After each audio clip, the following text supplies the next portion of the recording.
Assalamualaikum warahmatullahi wabarakatuh. Pemirsa, kita kembali bertemu dengan Dr. Muhammad Toha. Kali ini kita akan berbicara tentang industrialisasi di Kota Gresik. Namun sebelumnya, kami butuh dukungan pemirsa semua dengan menekan tombol subscribe di bawah ini beserta loncengnya sekalian. Terima kasih.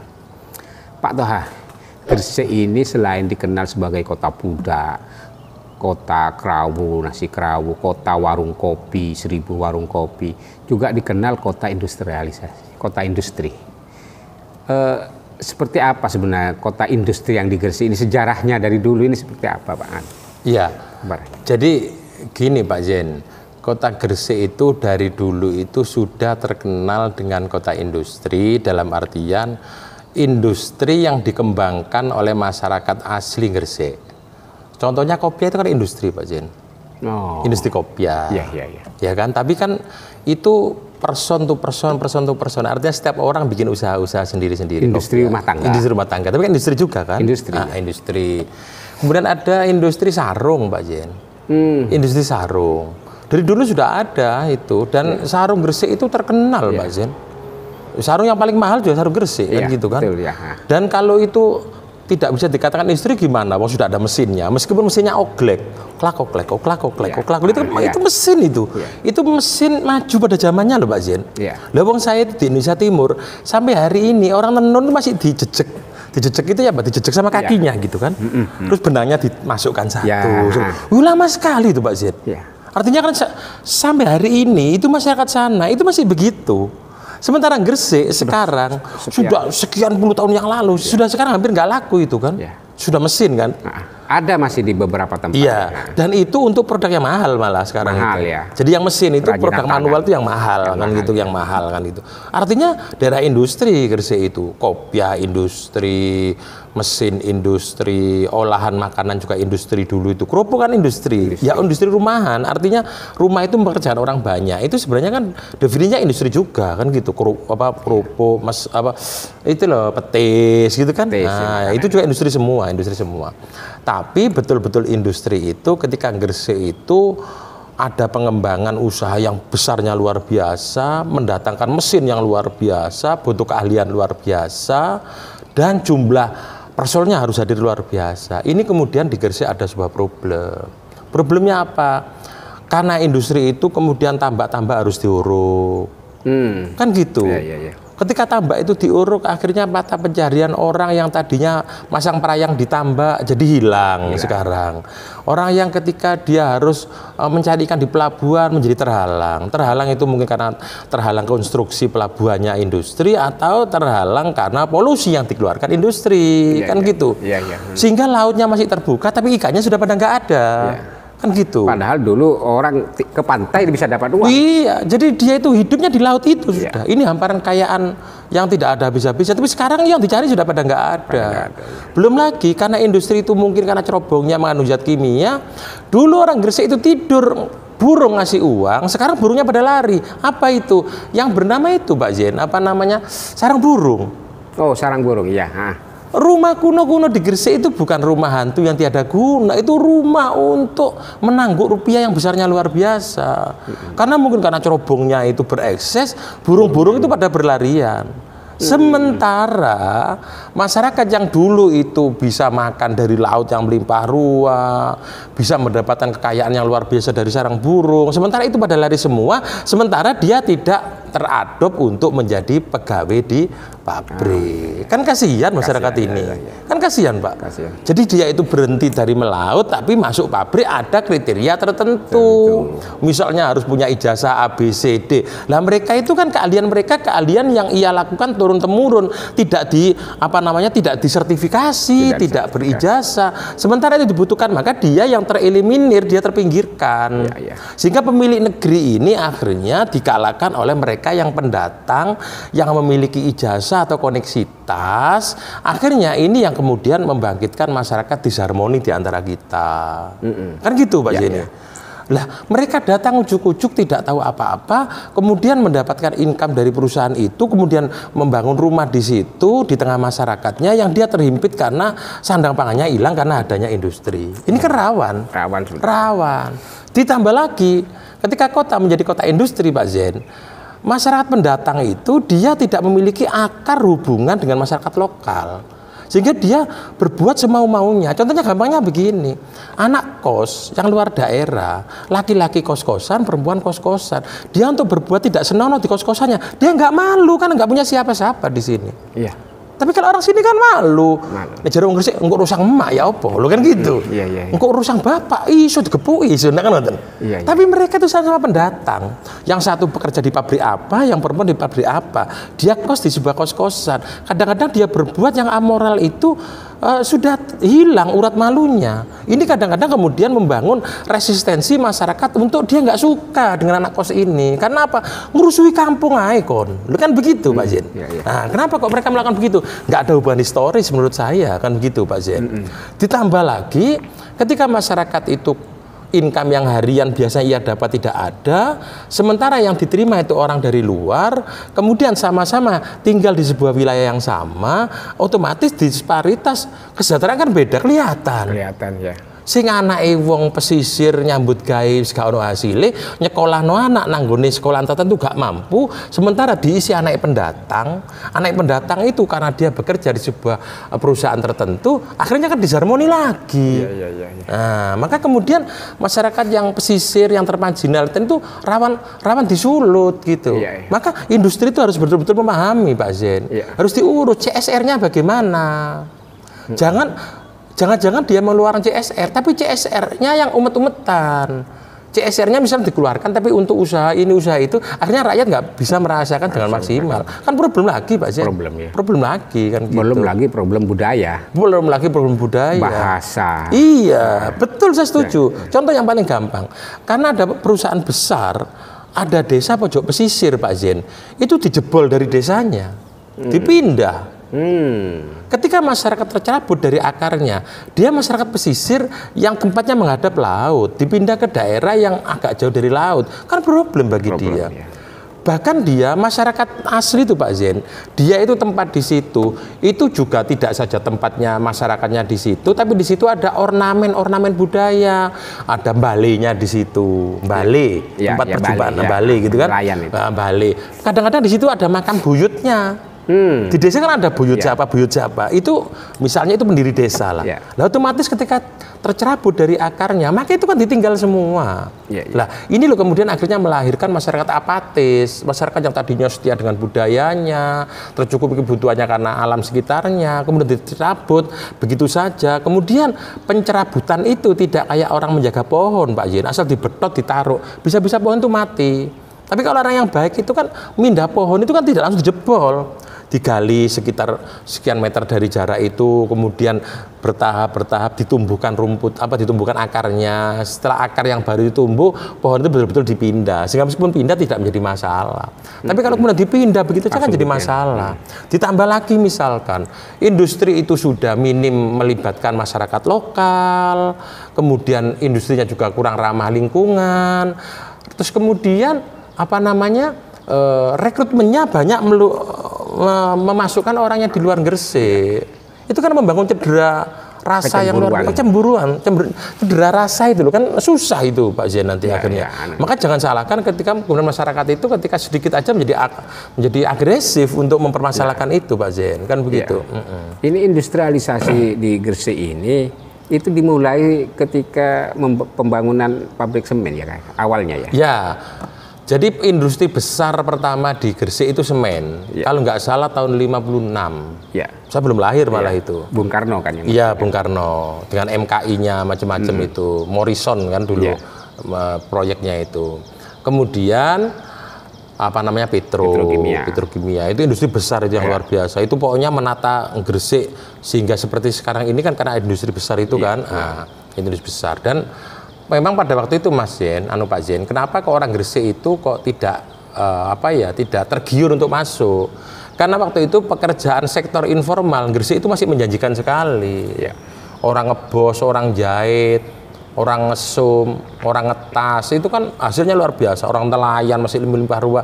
Jadi nggak mau ketika dia masuk ke sektor-sektor industri formal industri itu nggak mau gitu loh. Akhirnya diisilah orang dari luar-luar, kan gitu. Yeah.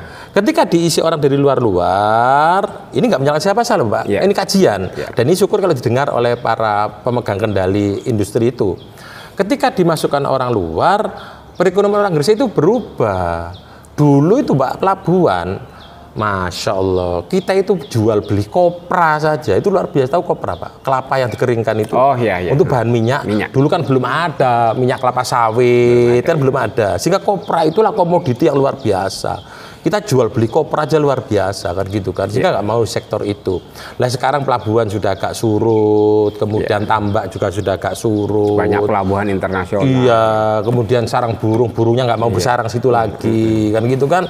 Akhirnya kan ekonomi itu agak melorot. Maka ini harus ada pertimbangan, industri-industri Gresik itu harus mempertimbangkan bahwa putra daerah itu dikasih kesempatan sehingga ibarat pohon punya akar yang kuat di Gresik itu. Kan gitu. Maka orang Jawa kan ada pepatah Pak Zain, sak kuat-kuatnya pager tembok masih lebih kuat pager mangkok kan gitu. Pager mangkok itu kan makan. Iya. Nah, kan gitu. Masalah perut ya. Masalah perut. Jadi kita itu masih tembok luar biasa kuatnya, Pak. Tapi kalau orang lapar, dibobol tembok itu, Pak. Iya. Tapi kalau masih nggak pakai pagar, dipagari mangkok, Pak. Begitu orang dekat makan. Orang mau merusak, malah diamankan orang sekitarnya, Pak. Iya. Maka kayak industri besar, baik itu semen, baik petro atau yang lain, atau kumpulan industri awan yang ada di kawasan industri itu, baik yang di Manyar, gimana, itu harus memperhatikan antropologi kultur masyarakat Gresik. Bolehlah kita itu keahlian-keahlian khusus itu dari luar. Tapi sekarang orang Gresik itu pada ahli apa yang nggak punya? Semua ada orang Gresik itu. Tinggal sertifikasi. Butuh apa? Orang Gresik itu sekarang sudah mumpuni untuk melakukan pekerjaan-pekerjaan. Itu kan gitu, Pak. Nah, sehingga dengan itu nggak usah banyak-banyak satpam. Ketika orang Gresik itu dilibatkan secara maksimal, otomatis orang Gresik kan tercerahkan. Iki nek pabrikmu iki robo, engko kon yo gak mangan. Kan gitu, Pak. Jadi nggak usah banyak-banyak pengamanan. Itu yang paling penting. Terus orang Gresik itu enaknya apa? Orang Gresik itu egaliter, Pak. Egaliter tapi rasional orang Gresik itu, Pak. Makanya orang Gresik itu kalau terlalu diajak hal-hal yang misalkan destruktif, otaknya masih jalan, Pak. Wah, iki nek engko pabrik robot teman malah gak nyebut gawe. Maka kadang-kadang ada orang mengatakan orang Gresik itu egois. Padahal bukan egois, orang Gresik itu rasional, Pak. Orang rasional kan egois loh, Pak. Iya. Orang rasional itu tidak mudah digiring orang. Kadang-kadang, ini nggak menguntungkan, ini justru akan destruktif, ini justru merugikan. Nggak mau dia. Beda dengan masyarakat yang tingkat rasionalnya agak di bawah masyarakat Gresik. Itu orang Jawa bilang tung-tung grubyuk, robo gedang, Pak. Digiring berangkat sudah. Gresik itu paling susah, Pak. Kecuali kalau sesuatu yang menjadi pokok dari pegangan dia diusik, itu baru akan turun semua, kan gitu. Dan potensi itu ada sebenarnya. Ada. Manyar juga sering terjadi begitu kan, gitu kan, ada gitu. Nah, Pak Toha ini kan sekarang bekerja di Bali. Bali ini industri pariwisata kan luar biasa. Tapi di sana masih tetap terjaga hubungan dengan masyarakat. Itu apa konsepnya, rahasianya di sana itu apa? Pak Zaini itu luar biasa. Sebenarnya saya mau ngomong ini, cuma nggak berani. Nah, Pak Zaini itu yang menyulut. Saya itu, Pak, mengkaji Bali dan Lombok, Pak. Saya itu kagum dua daerah ini, Pak. Yang namanya Bali itu, Pak, industri apapun nggak ada selain industri pariwisata itu sendiri. Lombok juga begitu, Pak. Mengikuti keberhasilan Bali, Lombok itu dikembangkan menjadi industri wisata sekarang itu. Cuman saya kalau bahasa agak ekstrim, Pak Zaini, rodok pesimis, apa Gresik iso digawe kaya Lombok karo Bali. Karena apa? Di Lombok itu Pak Zain, itu Islamnya minded. Sementara Bali Hindunya minded. Kan gitu? Iya. Sehingga yang paling gampang Gresik itu nirunya Lombok karena penduduk santrinya.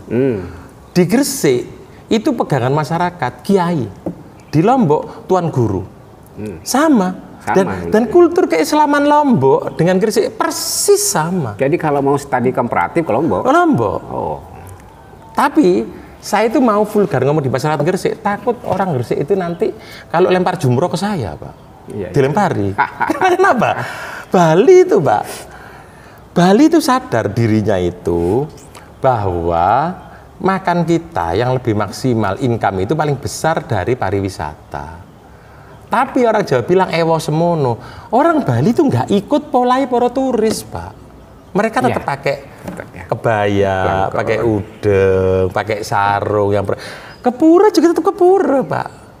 Lah kita kan kadang-kadang objek wisata mau dikembangkan. Turisnya lu durung teko. Wong desa wis dadi turis, utuh bisa narik itu.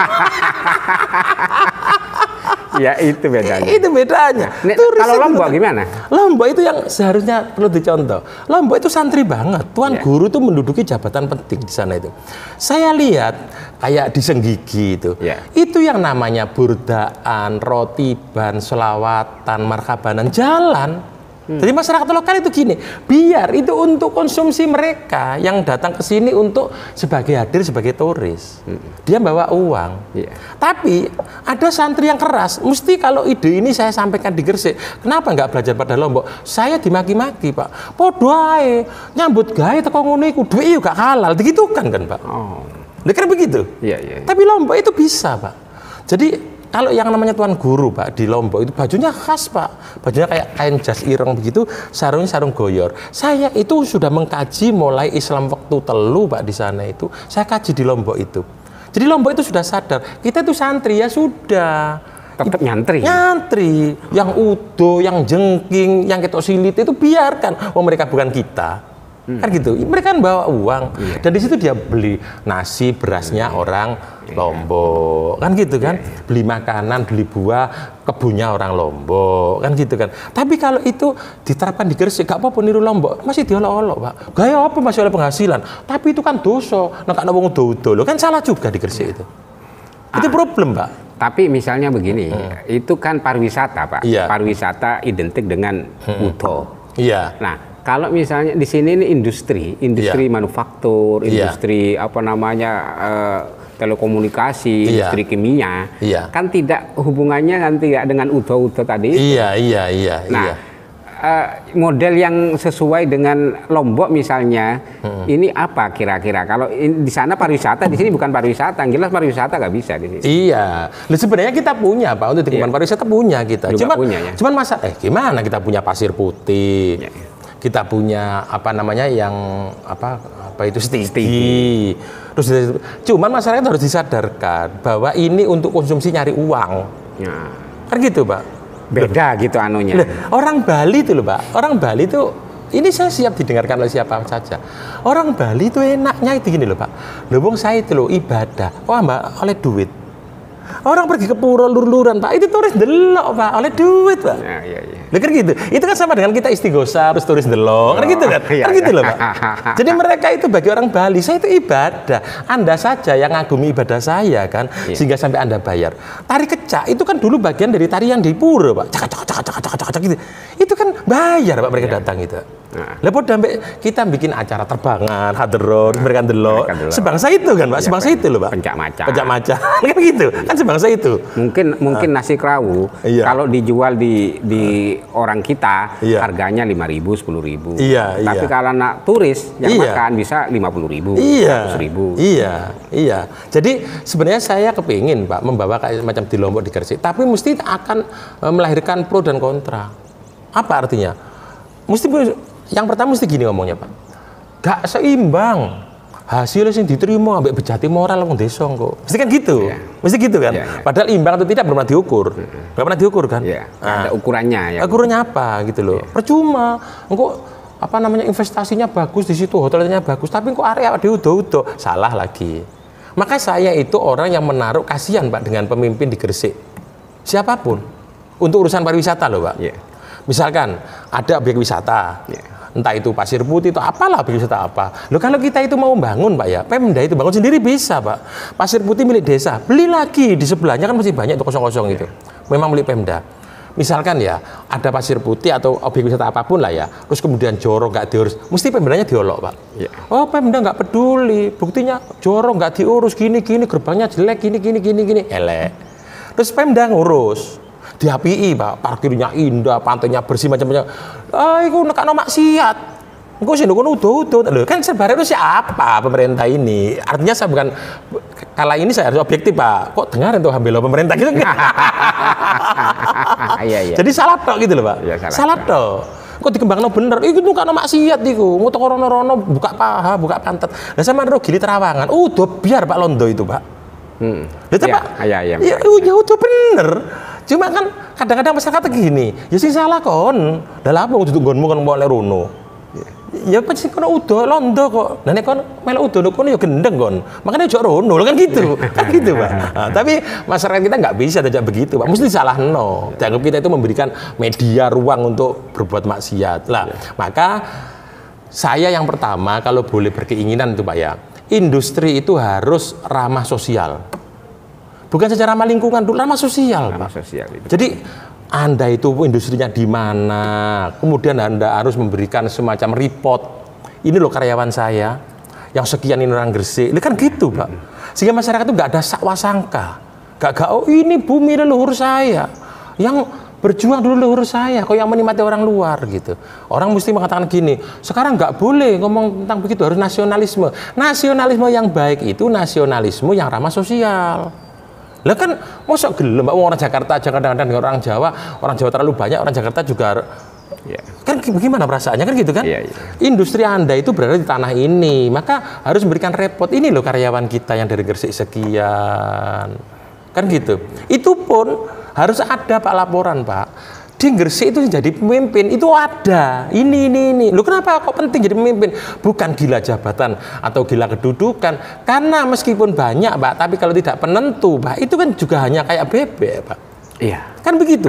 Tapi kalau salah satu direkturnya ada putra daerah orang Gresik, loh. Ya. Kan gitu, beda Pak. Beda. Ketika ada problem, ada pintu yang ia bisa sampai masuk ke dalam, tolong sampaikan suara saya. Kan gitu.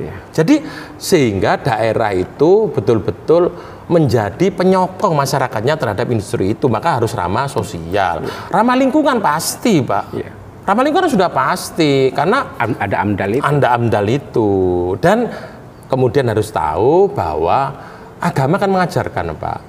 Yang paling dekat yang harus kamu urus dulu. Bolehlah CSR dibelikan di daerah jauh dari Gresik, boleh. Tapi Gresik itu petanono dulu. Madrasah mana sing kurang representatif? Kan gitu, Pak. Ya. Kemudian pondok pesantren mana yang perlu sentuhan? Sehingga masyarakat itu tidak menjadi semacam industri itu nggak semacam lintah, Pak. Nyesep tok.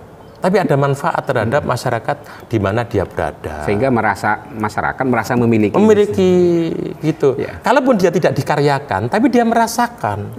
Kan gitu, Pak, yang paling penting. Terus diperluas jaringan kemasyarakatan anak-anak yang dari kecamatan mana sing pinter-pinter di sekolah kan begitu. Nah, saya yakin industri lain juga sudah melakukan itu. Cuman kalau lebih baik itu dimaksimalkan. Maksimalkan. Kan gitu. Dan ada pertanggungjawabannya. Iya. Terus satu lagi, Pak Jen, satu lagi. Industriawan, entah itu Presdir atau siapa, itu harus belajar tentang antropologi Gresik, Pak Jen. Ini saya ngomong agak vulgar loh ya, tapi saya yakin kalau orang itu objektif mesti ngomong bener mengenai Toha itu. Anda itu di sini tuh industriawan. Jangan memilih misalkan ya berat sebelah, kok justru membesarkan yang minoritas. Kan gitu. Di masjid gitu membesarkan yang minoritas ini loh.